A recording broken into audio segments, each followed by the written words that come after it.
Shigella जो है ये हमारे एंटेरोबैक्टीरियशी का एक बड़ा इंपॉर्टेंट ऑर्गेनिज्म है, ठीक है। इसके थोड़े से कैरेक्टरिस्टिक्स होते हैं।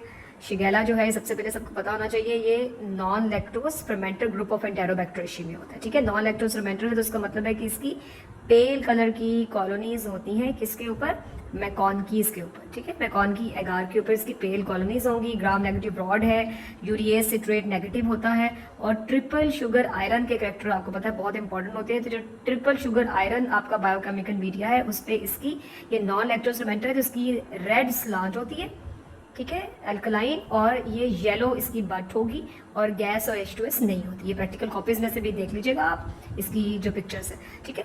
तो ये आपका शिगेला जो है, और शिगेला की कितनी टाइप्स होती हैं ये पता होना चाहिए MBBS स्टूडेंट्स को।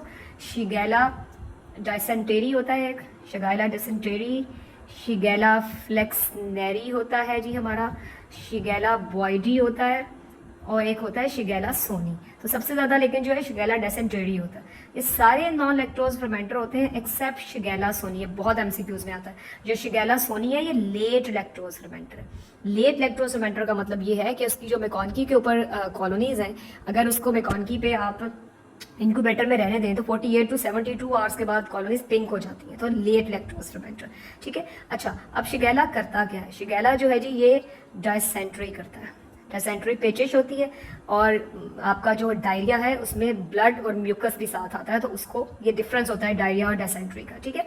ये डायसेंट्री क्या है जी? ये पेशेंट को जी डायरिया है that is accompanied with mucus and blood, ठीक है, ये होगा। अब यहाँ पे एक बड़ा इंपॉर्टेंट क्वेश्चन होता है, सबको पता होना चाहिए। डिसेंट्री दो तरह की होती है। एक होती है जी बेसिलरी डिसेंट्री, ये प्रॉफ में बहुत दफा आता है, right on the differences between bacillary dysentery and amoebic dysentery, ठीक है। एक अमीबिक डिसेंट्री है हमारी और एक बेसिलरी डिसेंट्री। तो क्या फर्क होता है अमीबिक डिसेंट्री और बेसिलरी डिसेंट्री में? जो अमीबिक डिसेंट्री है it is caused by a parasite which is an intestinal protozoan है जी हमारा, उसका नाम होता है एंट अमीबा हिस्टोलिटिका। लेकिन इसका जब भी क्लिनिकल सिनेरियो होगा एंट अमीबा हिस्टोलिटिका, वो ये होगा कि जी पेशेंट को डिसेंट्री है, डायरिया के साथ ब्लड और म्यूकस आ रहा है, तो जो उसका स्टूल स्पेसिमेन की माइक्रोस्कोपी पे उसमें हमेशा नजर आएंगे जी मोटाइल ट्रोफोजाइट्स। इसके जो मोटाइल ट्रोफोजाइट्स हैं एंट अमीबा हिस्टोलिटिका के, वो नजर आएंगे ये इस तरह करके अमीबा के सूडोपोड्स, ये इसके अंदर एक न्यूक्लियस मटेरियल और इसमें इंजेस्टेड आरबीसीज होंगे हमेशा। ये सिनेरियो में हमेशा लिखा हुआ होता है, ठीक है। तो सिनेरियो में जब ये सब कुछ लिखा होगा कि patient is suffering from diarrhoea along with mucus and blood for last 2-3 days and the stool specimen has been taken and microscopy is done, तो उसमें मोटाइल ट्रोफोजाइट्स नजर आए हैं, तो वो हमेशा एंट अमीबा हिस्टोलिटिका होता है, ठीक है। और मैकॉनकीज और ब्लड एगर के ऊपर ऑब्वियसली उसकी ग्रोथ जो है वो नहीं होगी, नॉर्मल फ्लोरा की होगी सिर्फ। तो ये अमीबिक डिसेंट्री है। तो बेसिलरी डिसेंट्री क्या होती है? बेसिलरी डिसेंट्री बेसिलाई से है। बेसिलाई मीन्स रॉड, तो ये ग्राम नेगेटिव रॉड्स के साथ जो डिसेंट्री है वो होती है। और ये किस किस से होती है? एंटेरो हेमोरेजिक इकोलाई से, एंटेरो इन्वेसिव इकोलाई से और शिगेला से, ठीक है। इसमें ऑब्वियसली इसके स्टूल स्पेसिमेन में न्यूट्रोफिल्स होंगे, कोई मोटाइल ट्रोफोजाइट्स नहीं होंगे और नॉन लैक्टोज फर्मेंटर कॉलोनीज जो हैं वो मैकॉनकीज पे आ जाएंगी, ठीक है। अच्छा, अब पैथोजेनेसिस क्या है? पैथोजेनेसिस जो है वो आपको लिखनी आती है हमेशा प्रॉफ में, तो लिखनी आनी चाहिए स्टूडेंट्स को। तो डिसेंट्री शिगेला वाली जो है इसमें क्या है जी? दो चीज़ें हैं। एक है invasiveness, invasiveness is very important, वो इन्वेड करेगा तो म्यूकस और ब्लड आएगा ना। और फिर है इसमें शीगा टॉक्सिन, ये वही शीगा टॉक्सिन है जो एंटेरो हेमोरेजिक इकोलाई में है और वही इसका भी मैकेनिज्म है, removal of an adenine from 28S ribosomal RNA और इनहिबिशन ऑफ प्रोटीन सिंथेसिस, ठीक है। तो ये शीगा टॉक्सिन का मैकेनिज्म है, नोट्स में बुक्स में हर जगह लिखा हुआ है, आपको पता होना चाहिए, ठीक है। अच्छा, शिगेला में एक बड़ी इंपॉर्टेंट बात होती है कि शिगेला की लो ID50 है। चैप्टर 7 जो है हमारा उसके पल्स में अगर आप जाएं तो वहां पे होता है ID50, infectious dose that can infect the 50% of the population. तो अगर किसी की ID50 कम है किसी बैक्टीरिया की, तो मीन्स वो हाईली विरुलेंट है, उसकी जो विरुलेंस है वो बहुत ज्यादा है। इसका मतलब ये है कि बिल्कुल शिगेला के थोड़े से जो बैक्टीरिया है they can cause dysentery. Bio terrorism में भी यूज होता है। आप दुश्मन की फौजों के खाने में आप शिगेला के 2-4 बैसिलस डाल दें तो सबको डिसेंट्री हो जाएगी, ठीक है। It's highly virulent, it has low ID50, ठीक है जी। तो ये हमारा जो है ये शिगेला का सिंपल सा छोटा सा मैकेनिज्म है, ये सब पता होनी चाहिए बातें। और बुक में एक शिगेला और साल्मोनेला के डिफरेंसेस का टेबल है, वो जरूर आप लोगों ने कर लेना है, वो लिविंगस्टन में दिया हुआ है, ठीक है। और शिगेला नॉन मोटाइल होता है, ये बड़ा इंपॉर्टेंट बात होती है कि ये नॉन मोटाइल होता है, और साल्मोनेला मोटाइल होता है। बाकी डिफरेंसेस आप बुक के टेबल में से देख लें, ठीक है। अच्छा, शिगेला के बाद जो हमारे रह गए हैं वो ग्राम नेगेटिव रॉड्स में, हमारे ग्राम नेगेटिव रॉड्स में 2 माइक्रो एरोफिलिक बैक्टीरिया हैं। कौन से बैक्टीरिया है? Micro aerophilic. ये माइक्रो एरोफिलिक बैक्टीरिया जो है ये है जी हमारे कैम्पाइलोबैक्टर। कैम्पाइलोबैक्टर, इसका पूरा नाम होता है कैम्पाइलोबैक्टर जीजुनाए, और हेलिकोबैक्टर पाइलोराई, जिसे कॉमनली एच पाइलोराई कहा जाता है, ठीक है। इनको माइक्रो एरोफिलिक इसलिए कहते हैं कि इनको 5% ऑक्सीजन चाहिए होती है, 10% कार्बन डाइऑक्साइड इनको चाहिए होती है, इनके जो इनकी ऑप्टिमल ग्रोथ की रिक्वायरमेंट्स है, ठीक है। अच्छा, अब कैम्पाइलोबैक्टर जो है वो बुक में तो बड़ा लंबा सा दिया हुआ है, लेकिन हमें जो है ना इसकी बस कुछ इंपॉर्टेंट बातें जो है ना कैम्पाइलोबैक्टर की वो पता होनी चाहिए। एक तो कैम्पाइलोबैक्टर जीजुनाई के स्पेशल कल्चर मीडिया होते हैं, उसका नाम क्या होते हैं? वो होते हैं जी स्किरूज। स्किरूज जी उस साइंटिस्ट का नाम था जिसने कैम्पाइलोबैक्टर पे काम किया था, ठीक है। तो जो काम करेगा उसी के नामों पे होगा ना, हम कोई काम करते ही नहीं, तो इसलिए हमारे नामों के कल्चर मीडिया नहीं होते। और एक है जी प्रेस्टन, ये प्रेस्टन भी कोई भाई साहब थे, उसके नाम पे है प्रेस्टन ब्लड फ्री मीडिया, ठीक है। ये प्रेस्टन ब्लड फ्री मीडिया होता है, ये इसके स्पेशल कल्चर मीडिया है। और इन्हीं दोनों स्पेशल कल्चर मीडिया पे एच पाइलोराई भी ग्रो करता है। एच पाइलोराई वैसे ब्लड एगर पे भी ग्रो करता है, ठीक है, लेकिन ब्लड एगर के साथ इन दोनों पे भी करता है, तो इनके नाम आने चाहिए, ठीक है। अब कैम्पाइलोबैक्टर जीजुनाई भी क्या करता है? कैम्पाइलोबैक्टर जीजुनाई भी एंटेरोकोलाइटिस करता है, ठीक है, मतलब इन्फ्लेमेटरी डायरिया करेगा, ये भी एंटेरोकोलाइटिस करता है। जो एक चीज़ बड़ी इंपॉर्टेंट है कैम्पाइलोबैक्टर जीजुनाई में, जो कि फाइनल ईयर में जब जाते हैं हम लोग, तो वहाँ पे पैराप्लीजिया पेशेंट्स को जो होता है उसके डिफरेंशियल डायग्नोसिस में एक क्लिनिकल कंडीशन होती है विच इज़ कॉल्ड गुलन-बारे सिंड्रोम। ये हर मेडिकल स्टूडेंट को कभी ना कभी गुलन-बारे सिंड्रोम के साथ आमना सामना वार्ड में हो ही जाता है। गुलन-बारे सिंड्रोम जो है ये सबको पता होना चाहिए कि Guillain Barre syndrome is an ascending paralysis. Ultimately तो पैराप्लीजिया हो जाता है, लेकिन इसमें असेंडिंग पैरालिसिस होता है। असेंडिंग पैरालिसिस में सबसे पहले लेग्स में वीकनेस होगी, और ये कॉम्प्लिकेशन होती है एंटेरोकोलाइटिस कॉज्ड बाय कैम्पाइलोबैक्टर जीजुनाई। पैराप्लीजिया का पेशेंट है उसका, तो आपने उसको हिस्ट्री में आप उसको पूछेंगे कि डायरिया डिसेंट्री तो नहीं हुआ, और वो कैम्पाइलोबैक्टर जीजुनाई आपके माइंड में ऑब्वियसली होगा। तो गुलेन-बारे सिंड्रोम में पैराप्लीजिया हो जाता है और असेंडिंग पैरालिसिस है, सबसे पहले लेग्स में वीकनेस होगी और ऊपर जाएगी। इसका जो डिफरेंशियल डायग्नोसिस होता है वो होता है जनाब आपके क्लॉस्ट्रीडियम बॉट्यूलिज्म के साथ, ठीक है जी। ये बहुत पूछा जाता है फाइनल ईयर में भी। क्लॉस्ट्रीडियम बॉट्यूलिज्म क्या है? ये gram positive spore forming and aerobic rod होती है, ठीक है जी।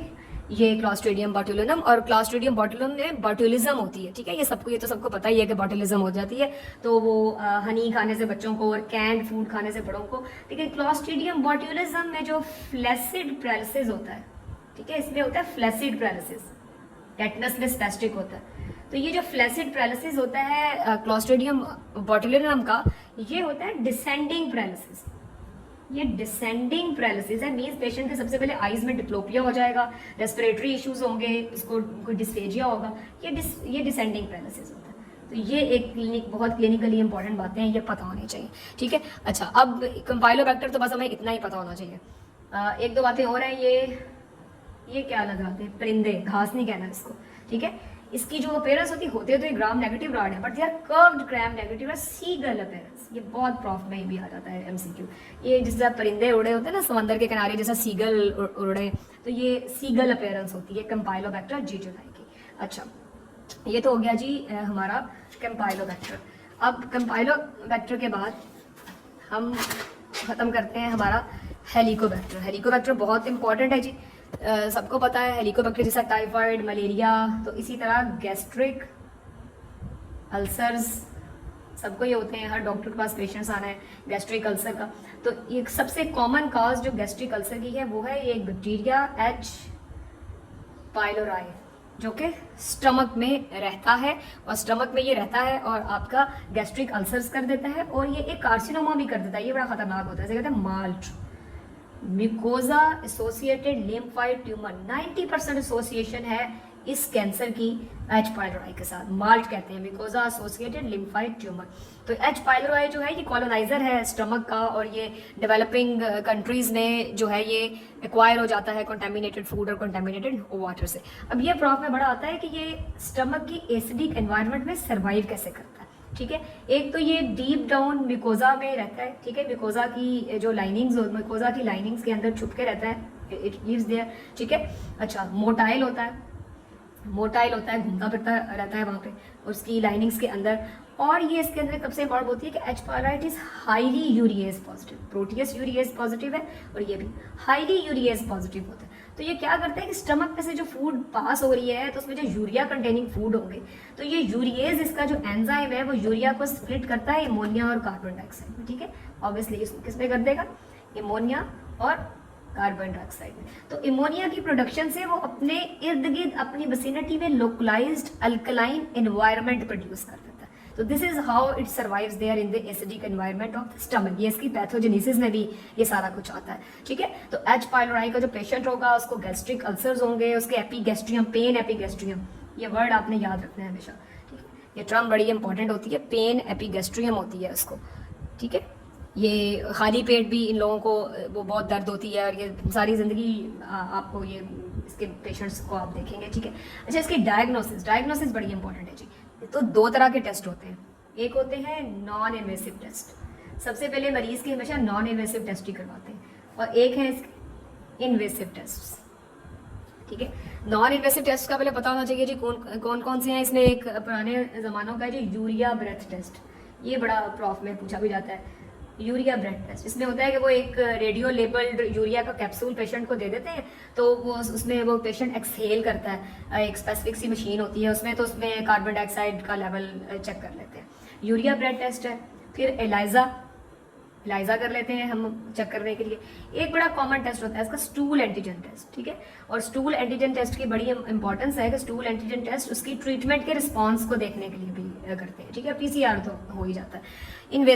इन्वेसिव में जी हमने सबसे पहले करनी है गैस्ट्रोस्कोपी। एंडोस्कोप मरीज के मुंह से डालेंगे जी, जाहिर है उसके अंदर गैस्ट्रोस्कोपी, पेशेंट्स को बड़ी इनहिबिशन भी होती है, हमने नहीं करवाना। अब गैस्ट्रोस्कोपी करने के बाद ये है जी हमारा स्टमक। ठीक है, इसकी 4 कॉर्नर बायोप्सी ले लेते हैं। 4 कॉर्नर बायोप्सी क्यों ले लेते हैं कि ताकि प्रोबेबिलिटी इंक्रीज हो जाए कि हो सकता है वो इस सैंपल में आ जाए, इसमें आ जाए। तो 4 कॉर्नर बायोप्सी हम पेशेंट की ले लेते हैं। ठीक है, इस बायोप्सी के स्पेसिमेन से अगर ये टिश्यू लिया है इसके छोटे छोटे पीसीज कर लेंगे। ठीक है, उसका जी हम कल्चर भी लगा लेंगे, blood agar, Preston blood free media और स्किरूज मीडिया पे कल्चर भी कर लेंगे। ठीक है, उसकी हिस्टोपैथोलॉजी कर लेंगे, हिस्टोपैथोलॉजी जो है वो भी उसकी हो जाएगी, और उसमें क्या नजर आएंगे, क्रॉनिक इन्फ्लेमेटरी सेल्स होंगे, प्लस उसमें आपके कर्व्ड ग्राम नेगेटिव रॉड्स होंगे। ठीक है, ग्राम नेगेटिव रॉड्स आपको नजर आएंगे, कर्व्ड सी इनकी ऐसे करके शेप होती है इनकी एच पाइलोराई की। ठीक है, साथ में क्रॉनिक इन्फ्लेमेटरी सेल्स होंगे, क्रॉनिक गैस्ट्राइटिस के भी वहाँ पे फीचर्स होंगे। ठीक है, और अच्छा फिर उसका कल्चर हो गया, हिस्टोपैथोलॉजी होगी, और एक छोटा सा पोर्शन जो है ना वही टिश्यू का जो लिया है उसको एक यूरिया ब्रॉथ की बॉटल में भी डाल देंगे। ठीक है, तो 2 घंटे के अंदर अंदर ही वो पिंक कलर का हो जाएगा यूरिया ब्रॉथ। ठीक है, तो इसका मतलब है ये यूरिएज पॉजिटिव है, हाईली यूरिएज पॉजिटिव। तो ये वाले इसके इन्वेसिव टेस्ट होते हैं, जिससे गैस्ट्रोस्कोपी कर लेते हैं, बायोप्सी ले ली, कल्चर, हिस्टोपैथोलॉजी, और यूरिएज पॉजिटिव तो आपने कभी भूलना ही नहीं है कि एच पाइलोराई यूरिएज पॉजिटिव होते हैं। ठीक है, ये इसके नॉन इन्वेसिव टेस्ट हैं, ये इसके इन्वेसिव टेस्ट हैं। तो ये कुछ छोटी छोटी इंपॉर्टेंट बातें जो है एच पाइलोराई की हमें पता होनी चाहिए।